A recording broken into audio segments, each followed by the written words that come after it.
नमस्कार मित्रांनो, मी तुमचा लाडका गणादा.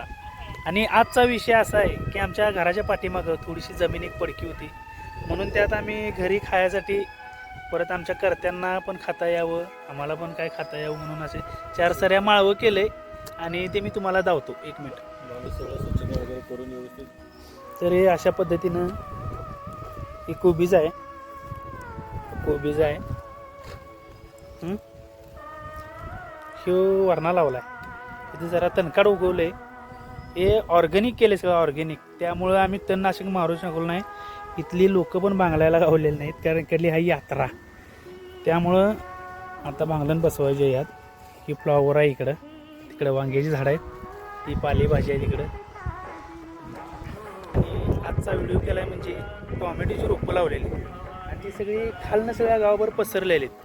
आणि ती वांग्यांना कीड लागून का नाही ती वांगी खराब होत्यात, मला ऐकून माहिती होतं, खरं ते बांधत्यात कसं माहीत नव्हतं. म्हणून माझा एक मित्र आहे चपरे, कार्तिक चपरे म्हणून, फाट्याला राहत होता, त्याला मी घेऊन आलो बांधायला.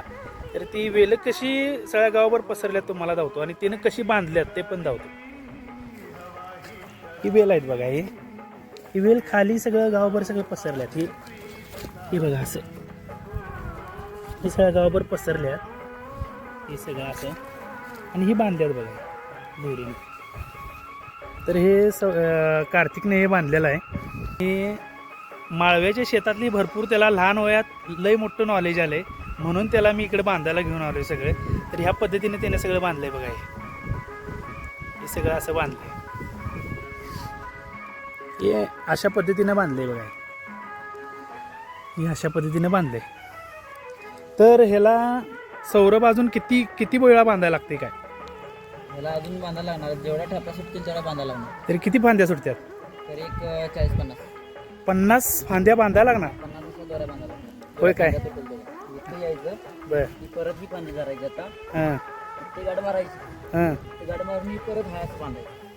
म्हणजे खाली टेकवायचं नाही, एक ही फळ खाली लागतं का म्हणे? हे खाली पडतं का म्हणे, खाली याला टोमॅटो लागला हां, की हे खाली पडले की हे मोडणार, बर बर असा विषय असतो. बर. तर अशा पद्धतीनं सगळं बांधून घ्यायला लागलं मित्रांनो. आणि मी कार्तिकचा खूप आभारी आहे, कारण मागच्या वेळी सगळं खराब होऊन गेलं, तर माहीत नव्हतं लावायचं म्हणून लावलेलं. तर ह्यावेळी काय नाही म्हणलं, आता बघायचंच म्हणून म्हटलं आता कोणाला माहिती आहे त्याला स्पेशल जाऊन बोलवून आणायचं, म्हणून त्याला जाऊन बोलवून आणले, त्याच्याकडं माहिती गीत करावले. तुम्हाला पण काय माहिती नसेल तर अशा पद्धतीनं तुम्ही बांधून घ्या. आणि आजचा ब्लॉग तुम्हाला कसा वाटला नक्की सांगा. बाय.